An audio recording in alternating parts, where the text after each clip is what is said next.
Pemirsa, puluhan perwakilan tenaga medis dan pekerja yang dirumahkan berunjuk rasa dan melakukan protes menggunakan pakaian APD lengkap terhadap manajemen di dalam Rumah Sakit Islam Faisal Kota Makassar, Sulawesi Selatan. Mereka menuntut pembayaran insentif selama masa pandemi yang hingga kini belum terbayarkan dan bahkan dipotong 50%.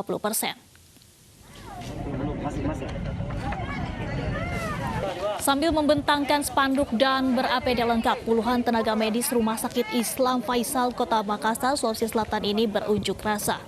Mereka mewakili ratusan tenaga medis yang telah dirumahkan tanpa diberi pesangon. Tidak hanya itu, para tenaga medis juga memprotes kebijakan soal pemotongan insentif sebesar 50%. Padahal sesuai aturan yang ada, seluruh pekerja rumah sakit baik tenaga medis dan pekerja non-medis berhak mendapatkan upah 10 hari kerja dari pihak rumah sakit pasca dirumahkan. Sebelumnya sebanyak 157 orang pekerja tenaga medis yang terdiri dari perawat dan bidan serta pekerja non-medis lainnya dirumahkan oleh pihak rumah sakit. Setelah Rumah Sakit Islam Faisal Makassar sepi dari pasien umum dan tidak lagi menerima pasien yang terpapar COVID-19.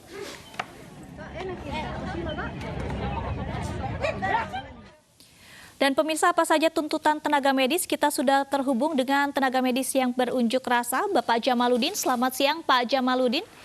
Ya, selamat siang, Mbak. Ya. Baik, ini aksi protes masih berlangsung. Apa saja tuntutan yang diinginkan dari teman-teman tenaga medis yang dirumahkan?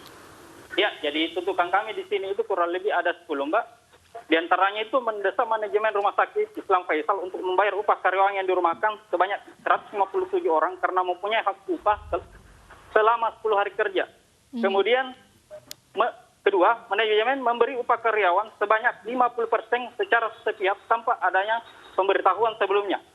Ketiga, pihak manajemen merumahkan karyawan tanpa melakukan musyawarah dengan pihak pekerja. Keempat, karyawan tetap yang sementara hamil dirumahkan namun seharusnya dia mempunyai hak cuti. Kelima, pihak manajemen mengeluarkan SK merumahkan yang tidak jelas dan mengamban akan dipanggil kembali bekerja dalam waktu yang tidak jelas. Kemudian, lebih dari 1 tahun jasa pelayanan tidak terbayarkan. 7, adanya kenaikan secara sepihak, kenaikan gaji secara sepihak, kemudian gaji tidak sesuai MP, terus ratusan karyawan tidak mempunyai jaminan ketenaga kerjaan.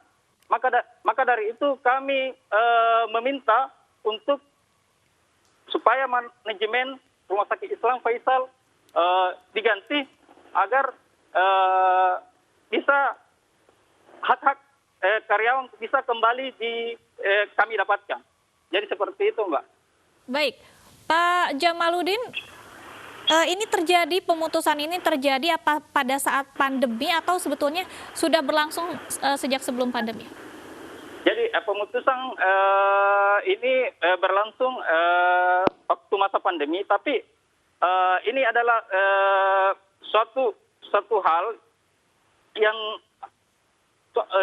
yang sebenarnya bisa dicegah karena ketidakmampuan dari pihak manajemen rumah sakit mengelola keuangan, maka terjadilah yang seperti ini, yaitu merumahkan karyawan yang seperti itu, Mbak.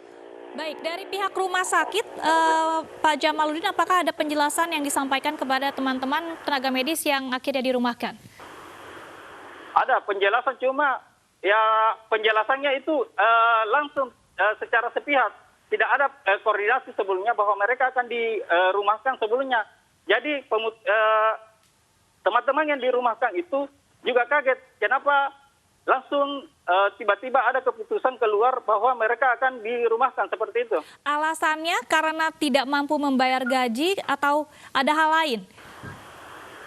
Alasannya karena tidak mampu membayar gaji seperti itu. Tapi itu adalah salah satu bukti bahwa sebenarnya manajemen itu tidak mampu untuk mengelola keuangan rumah sakit sekarang ini. Baik, kita tentunya mendoakan agar persoalan yang dihadapi teman-teman tenaga medis di Makassar, khususnya bagi mantan tenaga medis di Rumah Sakit Islam Faisal ini segera bisa terselesaikan. Mas Jamaludin, terima kasih sudah bergabung dengan iNews siang hari ini. Dan pemirsa, seorang dokter yang berdinas di Rumah Sakit Umum Haji Surabaya meninggal dunia setelah terkonfirmasi positif COVID-19. Meninggalnya Dr. Arif menambah daftar panjang tenaga medis yang gugur akibat pandemi COVID-19.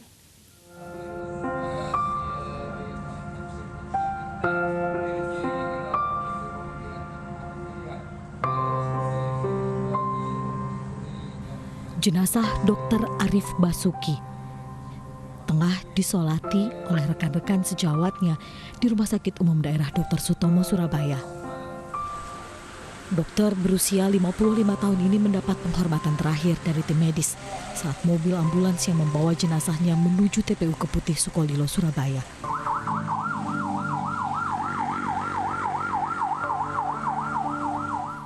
Salah satu dokter senior Rumah Sakit Umum Haji Surabaya ini sudah tidak berdinas sejak 5 Juni lalu karena sakit.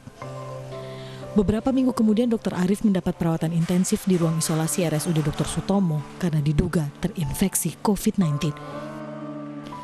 Setelah menjalani perawatan 10 hari, Selasa malam lalu, dokter spesialis anestesi ini meninggal. Selain diduga terinfeksi COVID-19, penyakit penyerta yang dimiliki juga menjadi penyebab meninggalnya Dr. Arif. Penyakit itu ditularkan secara jelas dari mana adalah pihak Dinas Kesehatan Surabaya yang melakukan tracing.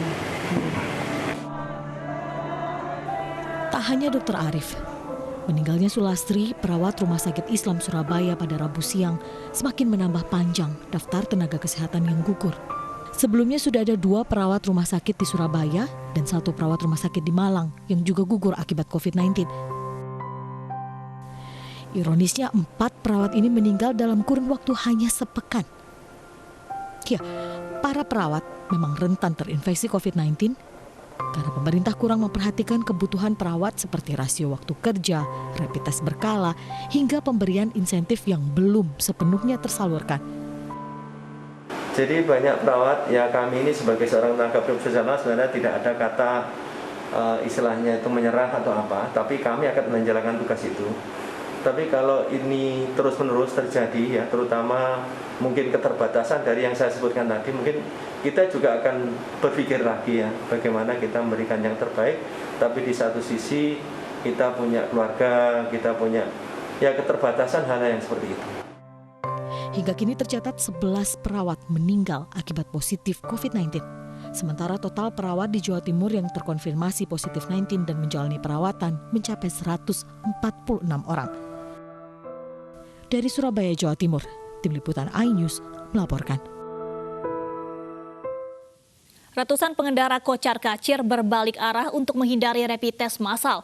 Dengan berbagai alasan, mereka menghindari petugas, bahkan ada pula yang mencoba menerobos penjagaan dan hampir menabrak petugas.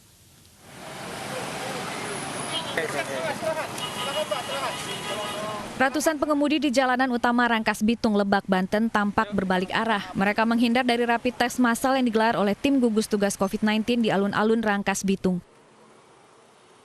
Cuma mau ke bank. Kan tadi ada rapid test, Bu. Kenapa, Bu? Kurang takut atau gimana, Bu? Enggak sih, cuma bank sebentar. Iya. Tidak semua pengendara takut dan menghindar dari rapid test tersebut. Sumiati contohnya, pedagang makanan yang setiap hari berkeliling kampung ini bersyukur bisa mengikuti rapid test gratis. Udah baik-baik aja gitu, nggak ada apa-apa. Namanya lagi kayak kadang kayak gini ya takut aja. Rencananya kegiatan rapid test massal akan digelar hingga 3 Juli nanti. Diharapkan warga Lebak dan warga yang melintasi jalur tersebut dapat berpartisipasi dalam rapid test guna mencegah penyebaran virus corona. Dari Lebak, Banten, Iskandar Nasution, iNews melaporkan. Pemirsa, hari ini Pemprov DKI Jakarta menggelar rapid test massal untuk warga Pangadegan. Pemerintah menargetkan pemeriksaan untuk 108 orang. Jumlah kasus positif COVID-19 di DKI Jakarta terus meningkat. Tercatat sebanyak 11.637 kasus terkonfirmasi warga DKI Jakarta positif COVID-19. Hari ini tim medis Puskesmas Kecamatan Pancoran melakukan rapid test massal terhadap 108 warga Pangadegan. Rapid test dimulai sejak pagi hingga pukul 12. Nanti diutamakan bagi warga beresiko tinggi yang memiliki penyakit penyerta atau lansia. Puskesmas Kecamatan Ciracas, Jakarta Timur juga menggelar rapid test dan swab test massal di Rusun BLK Pasar Rebo, Jakarta Timur. Rapid test gratis dengan target 200 orang di rusun ini merupakan kali pertama sehingga disambut baik oleh warga.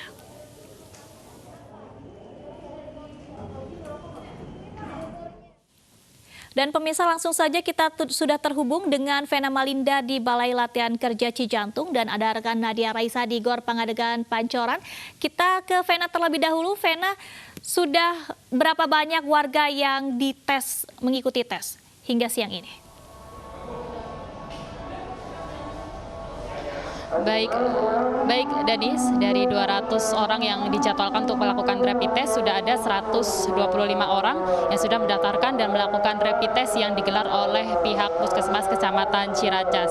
Dan nantinya Danis, jika diketahui hasil rapid test reaktif, nantinya pihak Puskesmas akan menjadwalkan warga yang bersangkutan untuk melakukan swab test di Puskesmas Kecamatan Ciracas. Atau jika tidak memungkinkan kondisinya, nantinya pihak Puskesmas akan mendatangi rumah atau ruangan untuk mengecek atau men-swab test dari warga tersebut. Dan dari seperti yang Anda sebutkan tadi bahwa ini bukan pertama kalinya rapid test digelar dan disambut baik oleh warga atau penghuni dari rusun BLK ini. Dan selain itu nantinya pihak Puskesmas juga menyebutkan akan melakukan rapid test secara berkala, mengingat rusun ini menjadi salah satu klaster baru untuk penyebaran COVID-19. Terlebih ada penghuni yang lansia yang merupakan orang yang nantinya rawan terkena COVID-19. Dan nantinya Danis, pihak Puskesmas akan terus memantau kondisi dan juga kesehatan dari penghuni rusun agar nantinya tidak terpapas virus COVID-19 ini. Danis. Baik, terima kasih Vena Malinda. Selanjutnya kita ke Gor Pangadegan, ada rekan Nadia Raisa. Nadia Raisa, siapa saja yang sudah mengikuti rapid test di Gor saat ini? Ya, Danis, untuk rapid test kali ini memang diprioritaskan pesertanya adalah warga yang memiliki resiko tinggi seperti mereka yang berusia lanjut atau di atas 60 tahun dan juga warga yang memiliki penyakit bawaan. Mereka semua di sini merupakan warga Kelurahan Pangadegan mulai dari RW 1 hingga RW 8 dan tes massal ini merupakan kali kedua setelah 2 minggu lalu sebelumnya dilakukan swab test. Untuk kali ini adalah rapid test dengan ditargetkan 108 orang yang mengikuti dan sudah memenuhi kuota. Semuanya juga sudah melakukan tes tersebut. Tentunya juga tidak dipungut biaya, warga tinggal datang untuk mendaftarkan diri, setelah itu dilakukan wawancara terkait dengan riwayat kontak fisik dan juga riwayat kesehatan, barulah mereka melakukan rapid test. Antusiasme dari warga pun juga cukup tinggi, memang didominasi oleh lansia atau warga yang berusia di atas 60 tahun. Mereka juga khawatir akan kondisi kesehatan mereka sehingga melakukan rapid test ini, dan tidak hanya rapid test saja, mereka juga dapat memeriksakan kondisi kesehatan dengan penyakit lainnya, misalnya saja seperti hipertensi, gula darah, dan sebagainya. Jika hasil rapid test menunjukkan reaktif, barulah warga tersebut diminta untuk melanjutkan melakukan swab test. Dan jika terkonfirmasi positif, mereka diminta untuk melakukan isolasi secara mandiri selama 14 hari.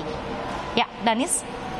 Baik, terima kasih Nadia Raisa melaporkan rapid test dari Pancoran, dan sebelumnya ada rekan Vena Malinda yang juga melaporkan situasi terkini dari gelaran rapid test. Selamat kembali bertugas teman-teman.